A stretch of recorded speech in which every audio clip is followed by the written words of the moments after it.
first session that we are going to enjoy sensuality through the words, senses, and emotions. And they're really interesting people who's going to take us through this. Let me invite on stage Sreemoyee. Sexuality, women, popular culture, and gender defines author Sreemoyee's career. Preceding her literary foray, Sreemoyee held senior editorial positions. She's a recipient of L'Oreal's NDTV Women of Worth Award in the category of literature. She's, of course, a TED speaker as well, and now a PILF speaker. Put your hands together for Sreemoyee. Sreemoyee, come. The next speaker is Sudeep Sen, poet, translator, artist, and editor.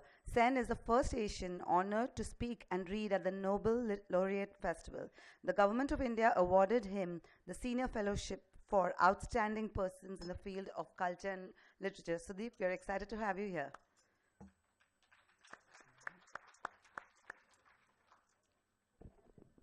Mona, I think everybody on stage today has won several awards. So Mona Verma, her contribution towards English literature won her several awards, including the Woman of Substance. She is on board of various universities, and she basically aims at strengthening Indian threads of heritage. So if you've read any of her books, you can feel a lot of Sufism and Bhagavad Gita. Mona, welcome to the stage.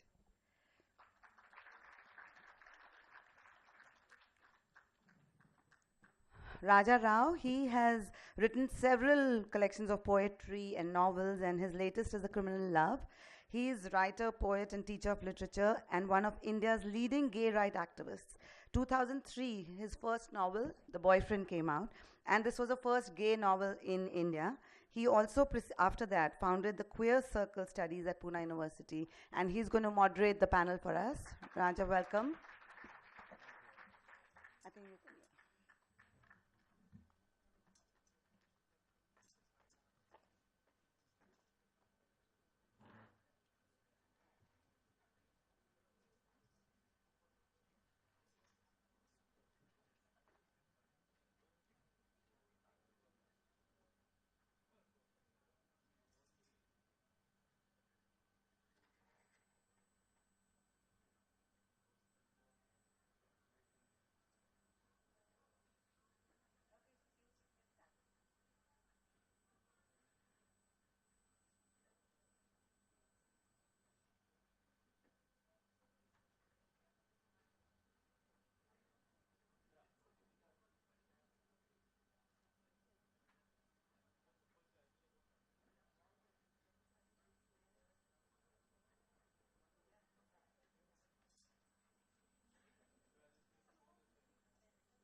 Good morning.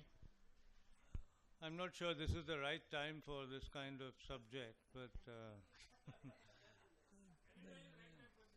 it's not my fault. Blame it on Manjari and the organizers. So he says any time is the right time. So, okay, good. I hope everybody feels that way. I would have preferred to have it late in the evening. Anyway. Sensuality through the senses. That's what it's called. That's the first part of the title. And I thought I'll read 3 lines by the poet A.K. Ramanujan, who says in one of his poems, "Lord of the sixth sense, give us back our 5 senses." And in another poem, which I don't have with me, Ramanujan speaks about a foreigner, a Westerner, asking him that because he's a Hindu, and Hindu is spelled, he always spells Hindu with an H-I-N-D-O-O. So the foreigner says to him that because you're a Hindu, you must have second sight. And again, his prayer there is that, Lord, please give us back our first and only sight. You know. So I think that this business about the sixth sense and second sight and so on, and which in a way, takes us into the realm of the spiritual, is not what many writers subscribe to. And they'd rather, you know, talk about the body and the five senses. When I teach creative writing, one of the things I say is that you have to, you know, to be a creative writer, you have to learn to write with the aid of the five senses. Forget about the sixth sense. And that is what this panel is about. We have very diverse writers. Sudeep Sen is a poet, and of the three, it's your work, Sudeep, that I know the best because we've been friends for very long. The other two, Sreemoyee and... I'm Sreemoyee. Yeah, sorry. I'm meeting both of them for the first time, Mona and Sreemoyee. And Mona and I spoke on the phone, but Sreemoyee I didn't even get to speak to. But they all work in very different genres of writing. And yet, there is something that unites their work, that binds their work, the theme of sensuality. Sudeep's poetry is, you know, I mean, it's oozing with sensuality, if I might say. I told him that I hope he didn't mind if I said a few naughty things about him. With his I don't know what he's going to say. Well, I was going to say that with his eye for women, once I overheard him calling them babes, you know, the poetry has to. And I say this in a laudatory way because I think that, you know, writers can't afford to be prudish. Unfortunately, there's prudishness in the air, but writers can't afford to be prudish. I myself in my work is anything but prudish. A lot of my work is gay themed, and when you write about homosexuality, there's no scope to be prudish because you are writing provocatively, radically, and so on. So Sudeep's poetry, that's what I like about it, that you know, it sort of oozes with sensuality. But even with Mona, Mona was telling me on the phone, I don't know what you're actually going to read from, but you were telling me about a book that you wrote about the child widows of Benares. And that reminded me of a famous film directed by Deepa Mehta called Water, you know, which dealt with a similar theme. There was the very ravishing Lisa Ray who played the role of this young widow. And in Benares, I have visited some of these ashrams myself. And, you know, Lisa Ray was not allowed to shoot in Benares because of the provocative nature of the subject. It's about how widows, young widows, are lured into prostitution. And she had to shoot in Sri Lanka and pretend that it was Benares, you know. My point of view there would be that, you know, I wouldn't say that, no, if the widows still have sexual needs and if prostitution is a way of finding an outlet for them, so be it. That's what I would say. So that may be a sort of unconventional thing to say, but that is the stand I would take. So what I'm trying to say is that also with Sreemoyee's work, but please don't expect prudishness. If there are people who are literally or mentally below the age of 18, perhaps this isn't the place for you. So I'm warning you that what might follow in terms of the reading and in terms of the discussion, you know, could be offensive to some. I hope it's not, but it could be. Because the other way of looking at this panel is that it's talking about erotica, perhaps even pornography, though I don't think we're getting that far. But, you know, I mean, I fear the worst. So let's see how it plays out. What I thought was I'd ask each of them to read, a little bit from their work, you know, which they regard as perhaps the most essential things that they've written so far, right?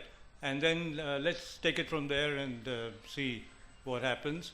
I promise not to talk too much so that we can throw it open to the audience for discussion. And it's always in a lit fest, it's more important to have a discussion than to merely have the panelists keep blabbering. So Sudeep, may I request you to read one of your most sensual poems?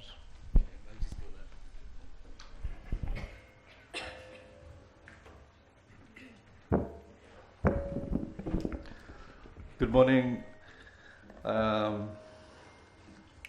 It's tough to live up to that kind of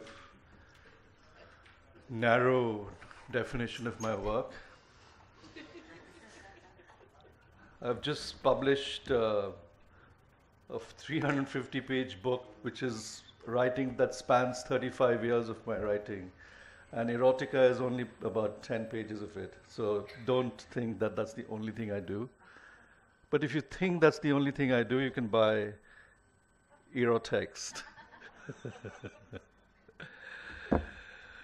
One of the things I do want to mention is how I got into it's a subgenre of literature that I'm very, very keen on, because we come from this amazing culture, India, where we stand, and we are so prudish about certain things, sexuality, essentially sexuality. We can't discuss intimacy, desire, homosexuality, bestiality. These are things that our gods did.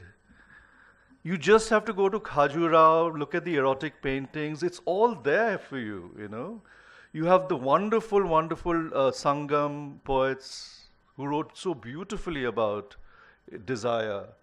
You have poets from Greece like Sappho, who did the same thing, Anne Carson. There are a lot of people who write beautifully. The trick is this. If you undercook it, if you're working in this space, if you undercook the text, then it seems like callow love poetry, which we've all written in school and college when you're sort of heartbroken. And that's fine, that's legit. If you push it too much, then you enter the P space, the pornographic space. So how do you actually skate on that thin razor edge line, which is, to me, I mean, everybody will have a different definition. To me, saying less is more. A woman, for me, if she's completely naked, is not that erotic. But if she's veiled in a stylish, graceful manner, it's much more alluring. But I may be old-fashioned. So that's the context of my 10 pages of erotica. So I'll start with desire, since it's a sort of thing you should do at 10:30 in the morning. Desire. Under the soft, translucent linen, the ridges around your nipples harden at the thought of my tongue. You, lying inverted like the letter C, arch yourself deliberately, wanting the warm press of my lips. It's wet to coat the skin that is bristling, burning, breaking into sweats of desire, sweet juices of imagination. But in fact, I haven't even touched you. At least, not yet.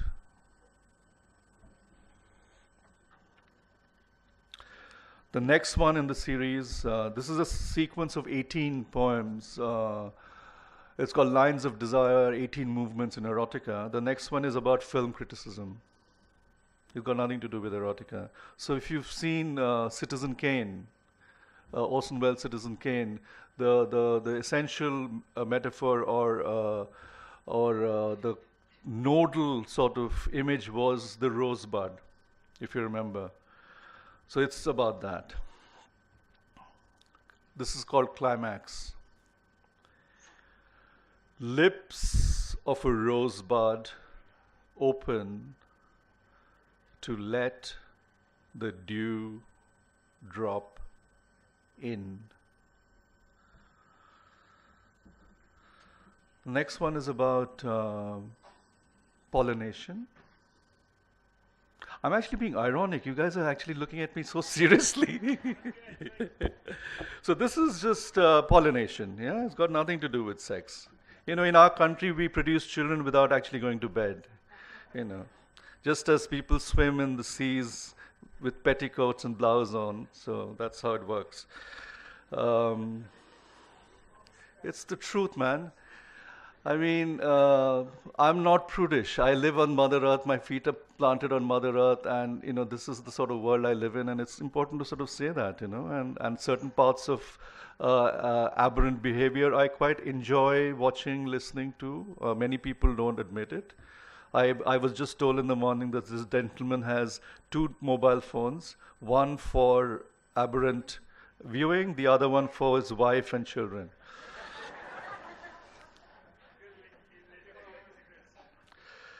It's a juicy secret. I think everybody should know. That's why you're sitting in the front seat. You know, you just want to get it right on you. You know, not a good space to be at. This is called release, and as I said, it's about the birds, not the bees, because in India we only have one person doing everything. The stamen raises its head, bursting to shed pollen. Relief rain showers the parched folds of pink skin. This is a haiku, very strict haiku, using the 575 line lineation and the. But you all are in a literature festival, so you should all know what it is. And this is simply called Kiss. A languorous kiss, the faintest smell of ocean, salt-lipped breeze, pleading. And the reason I read all of this is actually they're also indirect. And that's the thing I was telling you about, is you don't have to be brazen about it. There is a lot of grace and elegance and style in the highest form of sexuality and erotica, which is why erotic literature is a space that is only recently being sort of looked at by Indian authors. Unfortunately, much of the erotic literature read by Indian writers tends to be sort of crass pornography. That's the problem. You know, what happens to this sort of the rasa? You see a Bharatanatyam dancer or a Mohiniyattam dancer, so much of it is about seduction, and you're seducing the gods, you know, but there we are. So this one is a poem which you might all hopefully relate to, because all the poems I've read so far you can't relate to because we are in India and we don't do such things. This one is about cooking, you know. It's very important, you know, for everybody to know how to cook, because it's a really good tool for seduction. Especially men, if you can cook, women love that sort of thing, you know. You can chop and feed them and so on, you know. And then later on you just tell them that you can do it, you know, if you. So this is a poem, it's a recipe poem on gajar ka halwa. How many people like gajar ka halwa? Okay, and there's so many young people who raise their hands. I mean, you know, if you're under 18, don't worry, you know. We've thought about what I'm going to tell you even when we are 13 and 14. So if you guys follow this recipe, you will get a cracking bowl of gajar ka halwa. It's completely true to the way you should cook. And then see what happens after that. You may not even have to feed your partner. You know, things just happen. It's called Indian Dessert. Clumps of wet smoke simmer in the pan and slowly lift to caress the outline of your breasts as you cook, stirring spices in carrot, milk, and cream. Ingredients that conjure recipes of hunger and passion. As you melt sugar and butter and gently stroke flakes of grated almond shavings, More clumps of perfume smoke permeate through the silk of your shirt, now transparent in heat, painting the outer circle of the nipples to an hardened edge, tasting the sweet skin, the surface of the crinkled base, to a creamed mouthful of untampered delicacy. Everybody's wearing a burqa here, eh? मीठा था? मिठास थी इसमें कुछ? बहुत थी, चलो अच्छी बात है.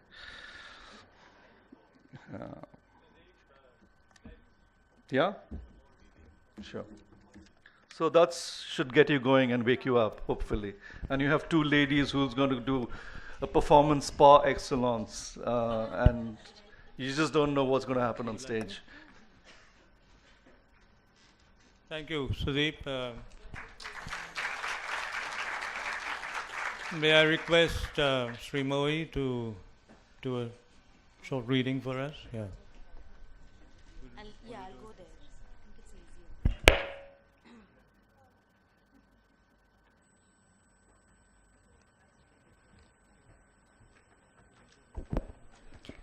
Good morning, Pune.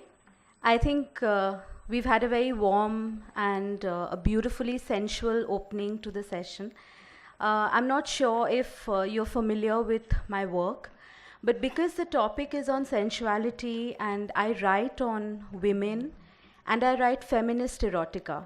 So for me, my erotic writing started when I used to be a journalist in Mumbai with the Times of India. And it's a very small story, and then I'll start reading. So every day, my cab would pass a chawl in Baikulla. And if you all are familiar with Bombay, Baikulla is, a very crowded old part of the city. And in one of the chawls, there used to be a woman who made eye contact with me every day. And she was the most beautiful, sensuous, full-bodied, voluptuous, I presumed Gujarati lady because she would wear the sari the Gujarati way, and absolutely in control of her sexuality. Sometimes she would be talking on the phone, sometimes she would be biting off her chipped nails or feeding chilies to her parrot. And every day when the cab stopped exactly in front of her home, because there was usually a traffic jam in that narrow lane, our eyes met.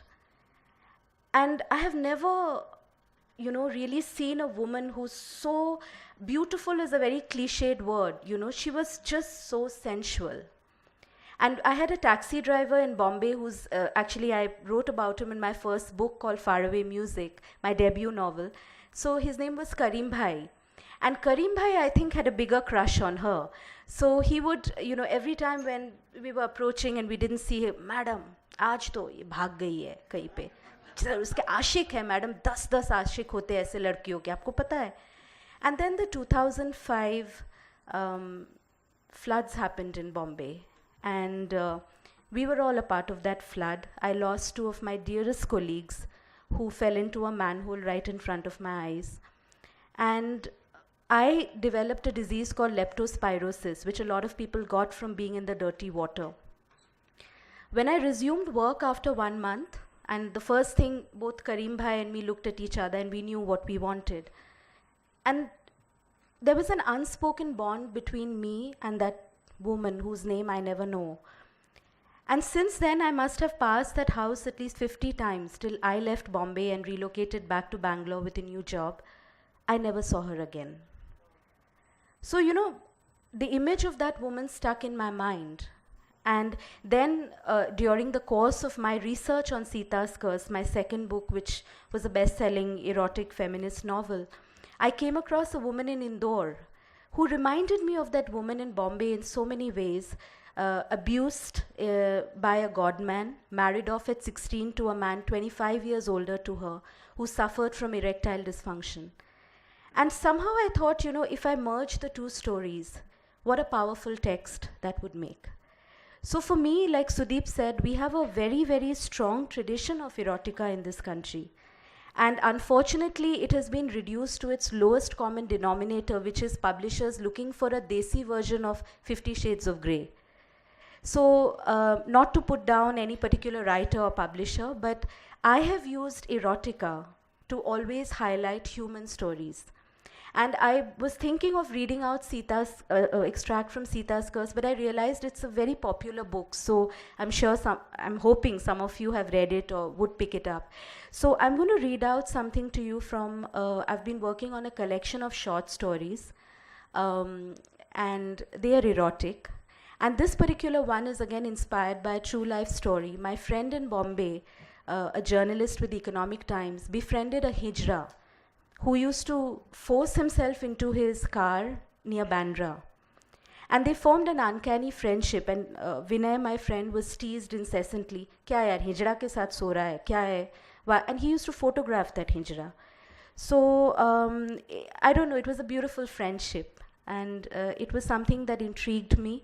And this is my ode to a beautiful community of transgenders who I think are, they need so much more support and they need so much more respect in our country. It's story of a man who comes back from America. The whole story happens in flashback. Similar to what Vinay had encountered, a hijra gets into his car every day at a particular traffic signal. So I'm going to read out a little bit from the story, which is called Chakka. I checked my HMT watch. It was 10:16 a.m. God, I was late already. What's in it for me? Why should I go with you? I don't want a blow job or a hand job or for you to swallow my... I stopped halfway. The eunuch now held out her left hand, a fake oval diamond ring glinting in the rain-kissed fractured sunlight. I miss you when you don't drive by on Sundays. In a strange way, Prabhas, you are my only constant, the only man I can somehow trust, she said softly, vaguely vulnerable.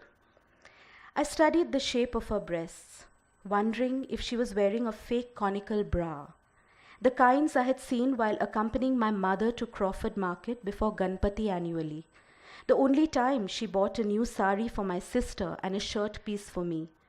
Did the eunuch have a penis like mine, or just a hole? Operated upon at birth? Was she born this way, Namard? The trains brought me to Mumbai. Pata hai, I landed in Churchgate instead of VT. I had misplaced the directions. एक बार रास्ता खो जाए ना, इस शहर में खुद को ढूंढना बड़ा भारी पड़ता है. चिकना, she winked, taking back her hand. I'm leaving for the US shortly. Very soon, actually. I'm not interested in knowing your story. So, please, I don't know why I blurted. I don't know why I felt I had to be so rude to her. The eunuch giggled. Gore gore, baake chore, kabhi meri gali bhi aaya karo. She broke out into a familiar tune, wriggling her ample bottom and jumping across a muddy puddle, making her way on the half-broken pavement, her lengthy matted tresses caressing the small of her back. Before disappearing out of sight, she blew me a kiss. I turned my face away. She had a mole exactly in the center of her spine, like the full moon on a stormy night. That was the way it began. The way things begin with most people, inconspicuously almost. I couldn't stop thinking about her, worrying about her, to be frank, starting from the very first night, asking myself if I was any different from the men who abused her day in and day out, trying to calculate if she had got herself some dinner or needed to fuck another dirty police constable in a popat topi in a deserted alley before being shoved out by an overflowing filthy gutter. I speculated if she had been able to catch the trains she so longed for. Was her family around? Where her last stopover might have been then, if she had family in the first place. Any family. A lover, lovers, a mother, mothers, a dead father like mine perhaps. I hadn't carried back a blue film tonight, being at the receiving end of my uncle's foul temper all day. From the time I nervously walked in earlier that morning, the manager too maintaining a safe distance from me as if to impress my uncle. I didn't eat dinner either. The rains were unrelenting, flooding the streets since late afternoon. We were forced to shut the shop down early. I refused the car keys before leaving, saying I didn't want the car to break down in case of extreme waterlogging. The truth being, I wanted to seek her out. I opted for a train home, watching a band of hijras board just before Dadar, hoping, praying she was one of them. The way they crooned in unison, out of tune in a hoarse masculine voice, gyrating suggestively before weary-eyed men sitting sandwiched in a jerky, stifling train compartment, either chewing on tambaku or gutka or staring outside expressionless. Watching stations melt and form, the sound of thunder somewhere at a distance, akin to the beat of my own heart. The way you feel when you lose something, someone. What made you change your mind about me, Chikna? Feel sorry, huh? Listening to my sad stories about being sodomized, or just want a quickie here? There aren't any cops today, pata hai, thankfully. Sundays are patrol free. The rest of the day, we are there, no. Full vasuli. She winked playfully, stretching out on the curb at Marine Drive. I gently touched the nape of her neck. I don't know why I'm here. I can't tell exactly. In any case, where were you all of last month? I probed, hoping to be heard above the crashing waves. Khandala. The eunuch leaned in and answered. What? Why? What's there for you in Khandala? I cut her short, my pulse racing. I managed to catch hold of a rich Punjabi Seth, new to the city. We drove on the highway in complete darkness. The car was real fancy. It was stashed with alcohol, imported. I caressed his cock the first time we drove, wanting to test his potency first. The driver too kept leching at me through the mirror. He wasn't bad either, she grinned salaciously, adding quickly. Anyway, to cut my long story short, we stayed in Khandala. He was setting up some fancy resort or some Punjabi dhaba type restaurant. I said I would sleep with him and do whatever he asked of me. He asked me what were my skills. I said, Seth, मेरे को एक नौकरी दे दे, respect वाला नौकरी. I stripped the first night and mounted his lap, swiftly unbuttoning his purple polyester shirt. As he placed his head against my breast, I spread my thighs wide. He swung his hips upwards, sliding in his swollen cock through my rear, as I howled. His shaft was so damn thick and hairy. He kept jumping up and down on the spring mattress as I kissed him all over his face. Eyes massaging his sagging chest, bending on the floor as he stood over me, his belt around my neck, as I shoved his wet, hard organ inside my mouth again and again. I thought, like the others, he wanted me to give him a real good blowjob. Pata hai, men loved getting licked and chewed on by men, even straight guys. I figured that out. It's their ultimate sexual fantasy. You know, बीवियाँ नहीं करने देती है ना. But before I knew it, he called in 2 other men into the room.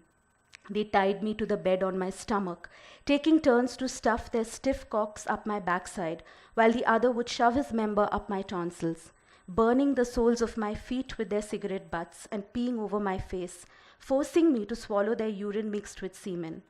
I don't know when I passed out, bleeding furiously.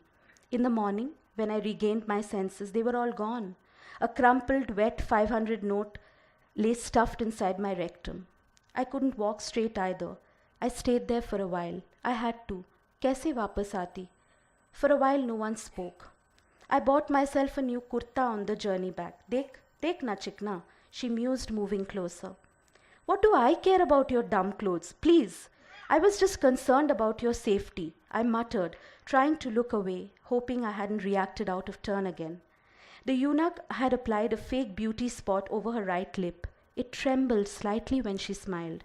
You know, in the US, I have heard all this is very common. Men fucking men.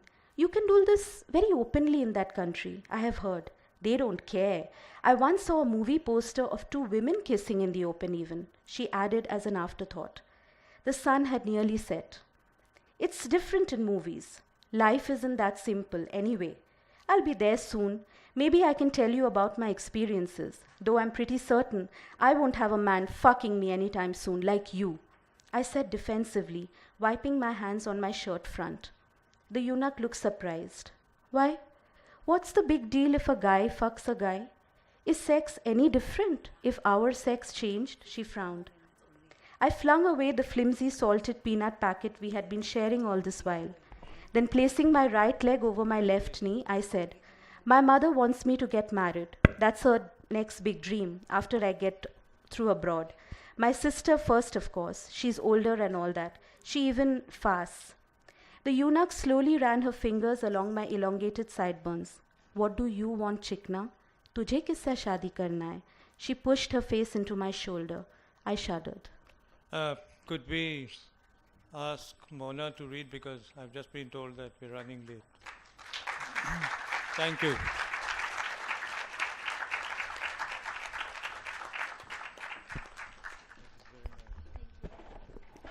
Good morning. There is no time slot during the day or life when it comes to love and sensuality, because we are talking through sensuality through storytelling, and I feel that storytelling can help you process a whole lot of emotions. For me, sensuality is something which is, for everybody in fact, which is related to your tactile senses. We have 5 senses, and women, they say, are blessed with a 6th, and I guess wives are blessed with many more senses, more than 6 also. There's a 7th and the 8th and the 9th and 10th that conveniently comes into play when the husband is looking into the mobile phone all the time. So, to me, coming back, I have written books. One has been a historical fiction, and my second was a historical fiction based on Indo-Pak partition set against the backdrop of the 19th century, where I speak about young love that has been separated through the agony and the demographic divide of the boundaries, which was sensual in its own way, because they waited for each other till destiny, they came to face with each other again after 50 odd years when the woman traveled to India. And then I also talk about the child widows of Banaras. I visited Banaras before writing this book called The White Shadow. It was aptly called The White Shadow because they are draped in a pallid garb of white. And also, I call it the white shadow because there is a potent thread from the law of karma here. So your karma follows you like a white shadow, albeit unseen, yet it follows you everywhere. But what saddened me the most was when I saw these women with tonsured heads and, feeding on an insipid meal of just salt and some boiled rice. And I asked somebody, I said, why do they need to shave off their heads? They said they need to shave off their heads so that they look unattractive. I said, why unattractive? Because so as not to invoke a carnal desire in a man. I said, when is a man supposed to get up and take responsibility of his own physical sensibilities? Why does a woman have to look unattractive? Why does she have to drape herself in these clothes that are filthy, that are unhygienic? But a man will never own up because it is his right to do so. And what about these young girls? I talk about the protagonists, Brinda and Devi, who came to the ashram when they were merely 5 and 12, respectively. Now, do these girls not have a right to love, to lust, to be sensual, to enjoy the pleasures that every other woman which is guaranteed to anybody else? That is the hypocrisy of our society. And all these women have to stave off the coal of flesh from the zamindars or people who own these ashrams, from the affluent class. What about a woman who actually makes these wicks, which are used in the temples? Jisko hum jot kehte hain with cotton. And yet these women are not allowed to enter those temples. Why? Because you're a child widow. Because tum usko kha gaye. Because tum manhoos ho. So you have no right to anything. You have no right to sensuality. You have no right to physicality. We are a very hypocrite society. Any day, all of us would enjoy reading erotica, erotic text, sensual text. All of us enjoy when Gregory Peck is kissing Audrey Hepburn in Roman Holiday. How many of you do you think would go to watch a movie called Sant Yatishwaranand Ki Amar Katha? Anybody? Nobody would. We are a very, very hypocrite society.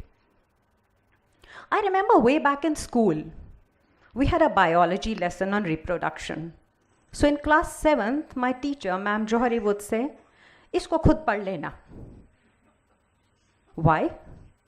2 number ka question aayega, and it will always be, what do you mean by menstrual cycle? Forever. Even the board never defined that. The question would always be, to 2 number guarantee hote the, provided you knew what was a menstrual cycle, because nothing else would come. I remember I grew up with my grandparents, and in Haridwar, that was the best that could have happened to me. And my grandmother one day saw me reading this chapter. She looked at the diagrams, very explicit diagrams. First thing she asked me, "Eh ki hai?"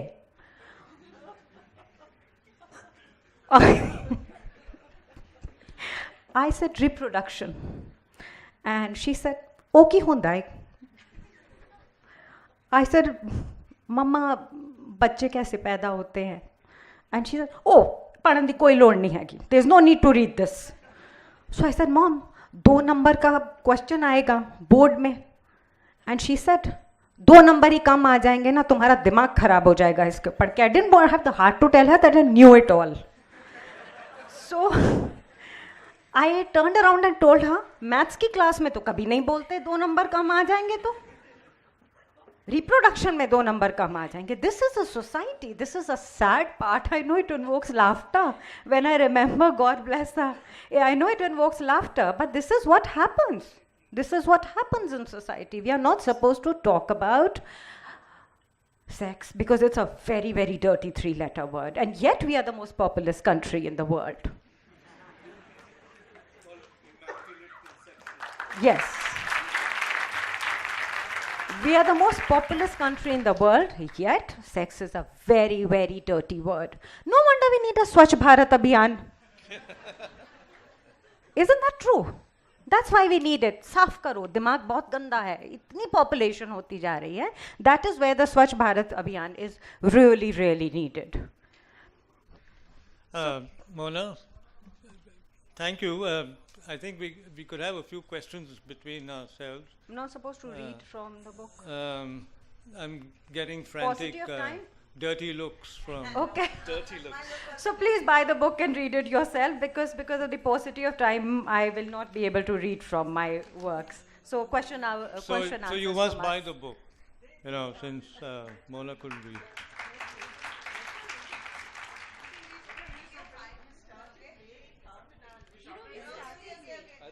We started late, yeah. So, okay. So we've got permission. Thank you.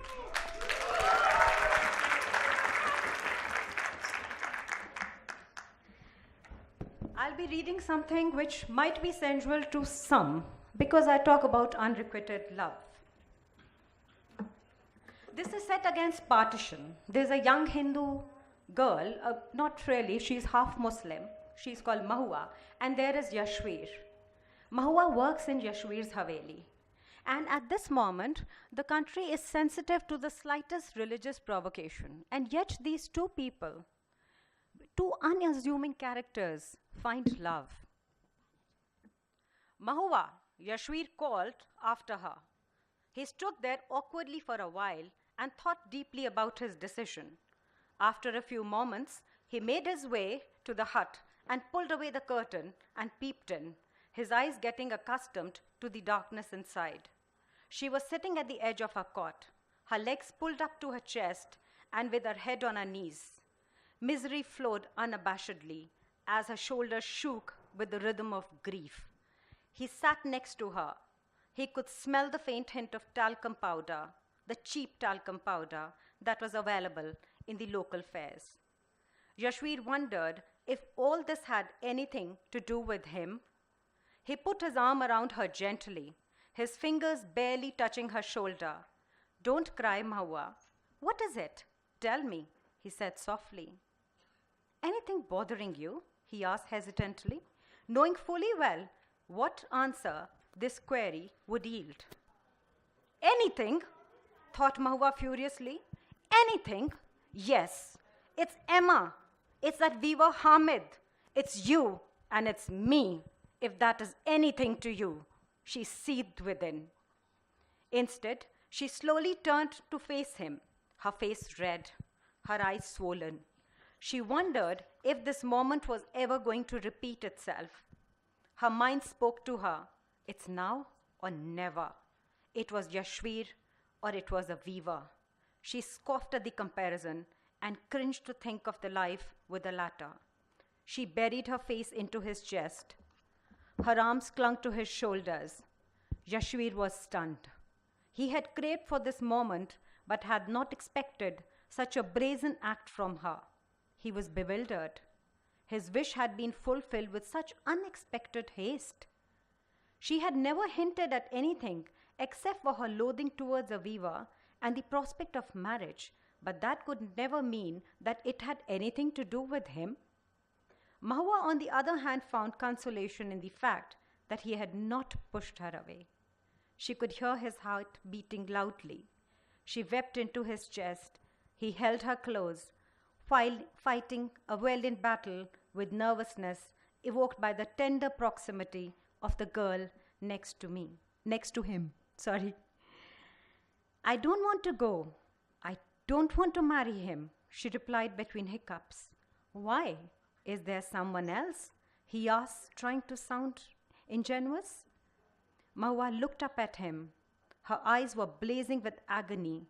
All charades had been washed away by tears, yet courage seemed to fail her when it came to uncovering her soul to him. She took a step backwards and shook her head and stood looking at the ground, wishing with all her heart that he would understand. This unsaid, and destiny would finally be unlocked. Mahua desperately tried to find an escape from her uncertainties, to unclog her throat so that she would vent what was rising within her. It's me, isn't it, Mahua? Yashvi's faint whisper had the intensity to shake her up. It shook her entire being. Her hands were shaking and she felt too embarrassed to meet his gaze. When she could no longer hold it, she turned away abruptly. How had he known? Had she been so transparent? Never had she let anyone, not even Ammi, intrude into her cosmos of two, and here Yashvir stood owning up as a center of her universe.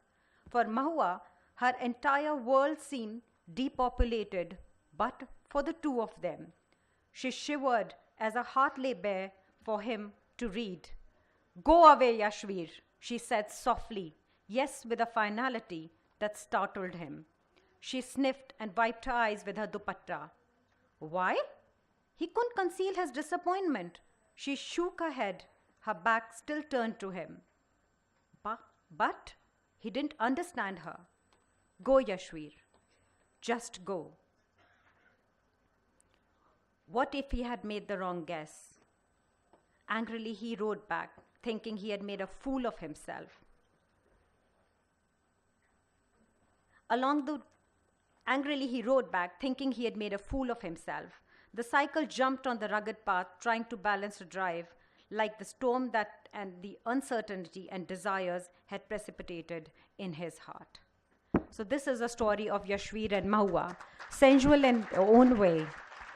It is not sexual, because we all have to understand that the word sexuality, the word sensuous, the word sensuality has to be appreciated without any negative or lewd connotations to them. We're running out of time, so I'll leave it to the question and answers now.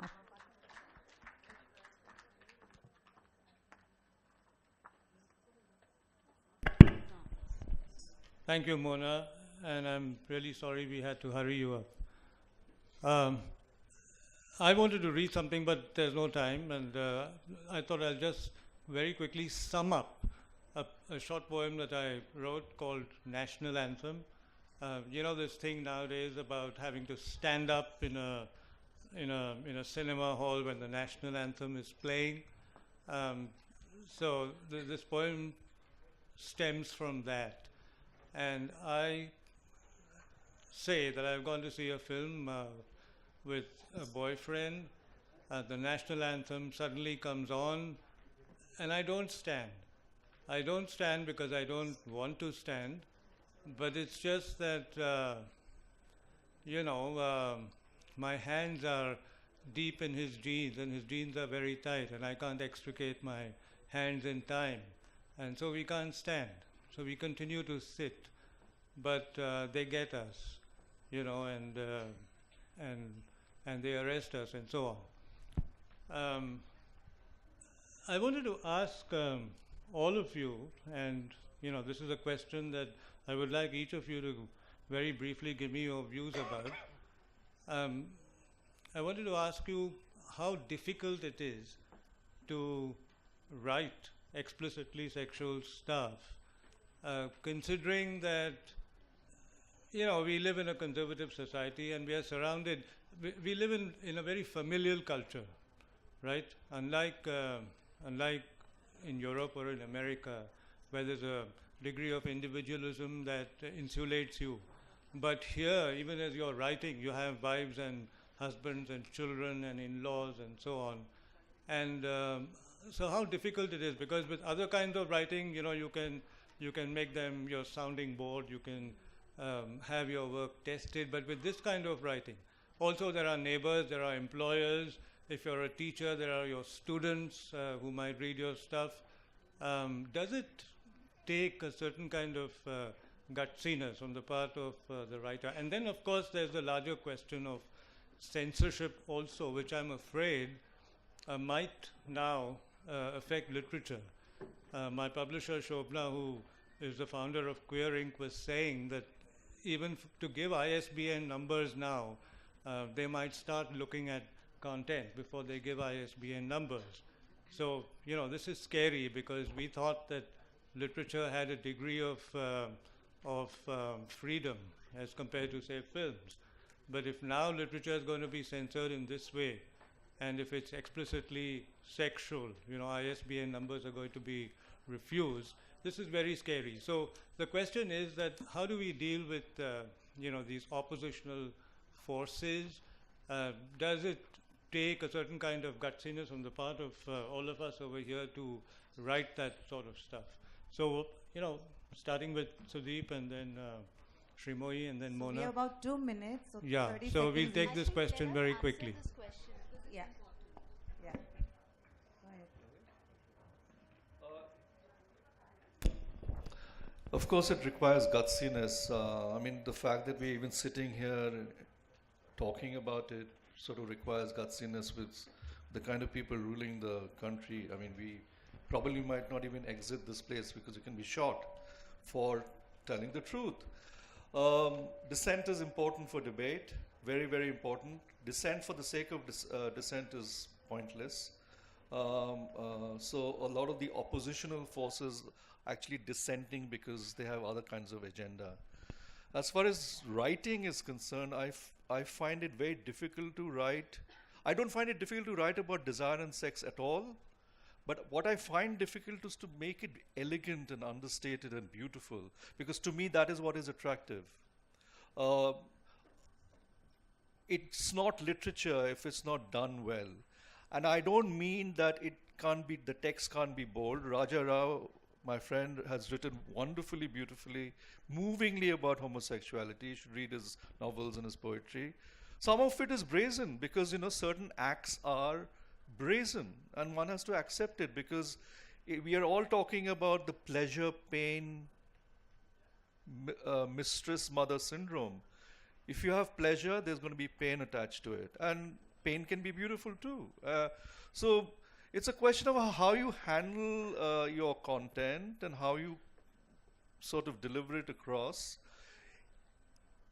I think if it's done elegantly, honestly, and with a purpose of a larger good, I think it should be done, and which is why we are all doing it. And I don't think anybody can stop us, frankly, because, you know, at the end of the day, we are not prudes. Yeah, I completely agree with what Sudeep just said. And the law of management says that we draw consensus when majority agrees to something. So if something is done beautifully in a very stylish yet erotic and sensual way, because these are not words with negative or lewd connotations. We'd had Kamala Das, we've had these two noted authors sitting here writing on sensuality. We've had Abhigyan Shakuntalam, we have the Khajuraho, the Kama Sutra, the Geet Govinda. So who are we to take a call on sensuality as a negative term? Certainly not if done beautifully, done with style, and with erotica in the right place, in the right mind and your heart. I'm sure it'll be a bestseller. But could this be a defense? Could you say this to people who find fault with you? You know, what you said over here. Right. Could we say this to members of the family and so on? I think time's up. I've got that on the board up there. This feels like giving an Oscar speech where you have to rush through it. No, but time's up. So I'm just a few minutes and then we'll take some questions from the audience. I'm just going to end our session on that note. Unfortunately, all our readings were cut short because we started late. I think we are living in very dangerous times. And as Sudeep said that I would not like to name a political party because everybody has different ideologies. But I believe that as an Indian woman, I'm extremely proud of my erotic heritage. You know, if we can market our country with tourist guides saying, Khajuraho dekho, Kama Sutra hai, yoga hai, you know, our religion, I'm a practicing Buddhist, I don't relate to Hinduism, but it's one of the most open, beautiful, and ancient religions of the world. And so is our culture. So I think, you know, we should start looking at erotica, and I say this to you all, a sea of readers, that don't look for a 50 Shades of Grey a quickie kind of an erotica. Savor the poetry that poets are churning out, or Indian erotica writers, serious Indian erotica writers who are trying to, you know, regain that cultural dignity of this genre. And as for being answerable to parents or society, I think the best part about being an artist is that we are free. And I think writing erotica just proves that we are freed with our desires, and our desires set us free in the end. Thank you. Thank you. The panel comes to an end. Do you want to have one or two very quick questions from the audience? Yeah, just let's take two questions. Yes, two questions. And then we can move on. Yes, yeah. You're on second bench. Yeah.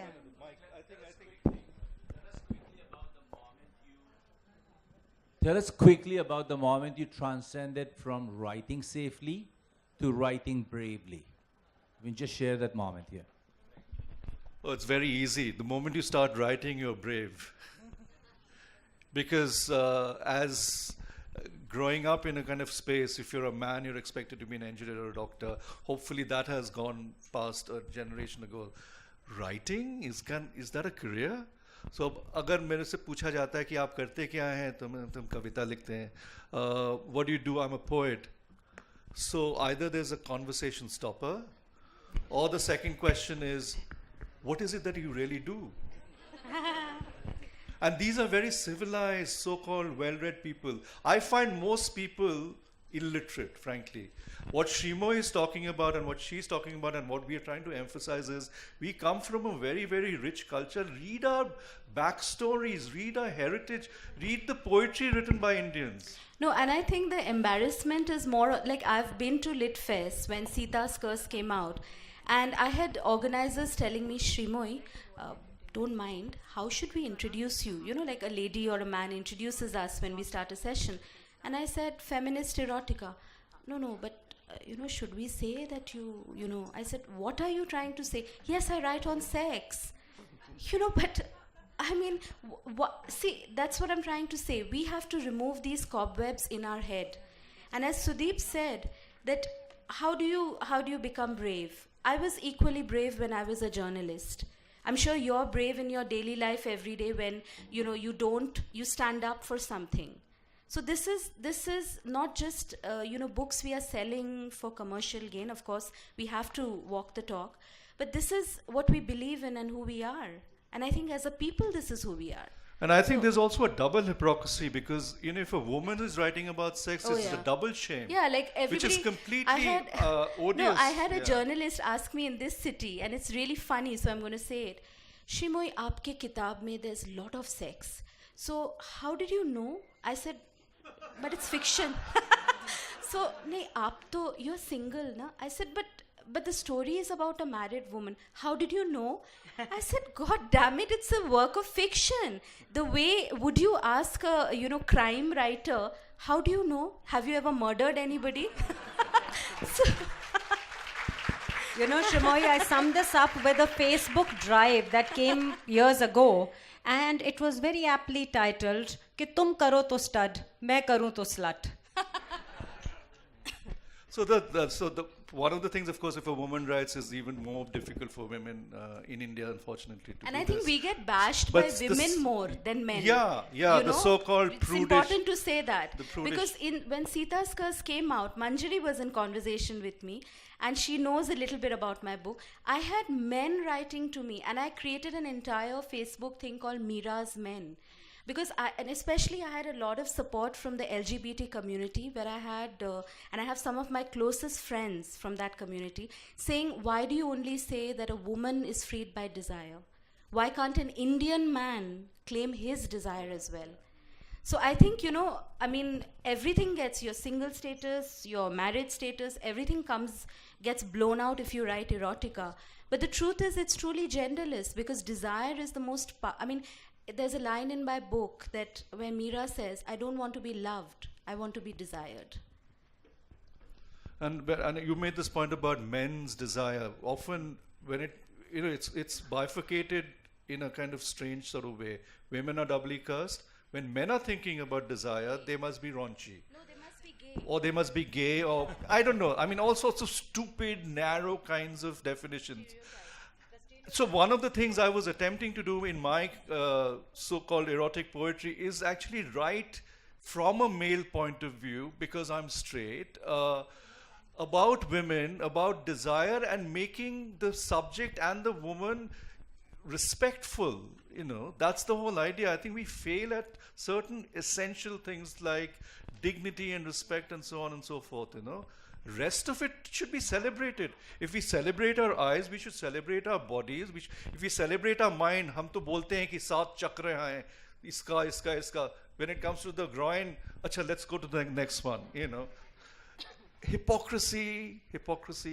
I wouldn't give men the kind of clean chit you were Raj, trying to I'm give, going to because- have to, interrupt you, because I'm just finishing, we already winding have up. the next But guest. I was just saying that I wouldn't give men the kind of clean chit that maybe you were giving. Yeah, but this is a well-known fact that for heterosexual men, lesbian porn is the most titillating thing. More than heterosexual porn. We'll end on that note. On that lovely note and celebration and erotica, which is truly genderless, thank you.